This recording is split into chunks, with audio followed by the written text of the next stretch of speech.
Christine Reyes at Marco Gumabaw, hiwalay na din. Hoy, ano ba? Ano ba nangyayari sa mundo ng mga artista? Bakit bigla-bigla na lang talaga silang makikita mong nag-unfollowan? Ano ba talaga ang totoo? Hiwalay na ba si Marco at saka si Christine? Hi everyone! Good evening! Hi guys! This is Manay Gina and welcome back sa aking YouTube channel. So guys, for today's video, ayan, pag-usapan natin si Marco at si Christine Reyes. Marami kasi akong nababasa na nag-unfollowan si Christine at saka si Marco.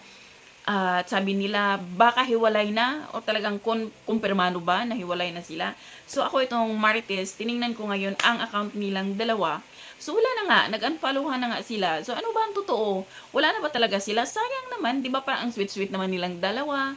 Di ba ang lambing-lambing nilang dalawa? Bakit biglang-bigla na lang naghihiwalay? So ano ba talaga yung dahilan? Ano ba? Grabe no, mga artista. Meron comments doon na sinasabi nila na hindi naman big deal yung mga naghihiwalayan ng mga artista. Kasi ganyan naman talaga sila, tikiman lang. Huy, tikiman. Sana all may tikiman.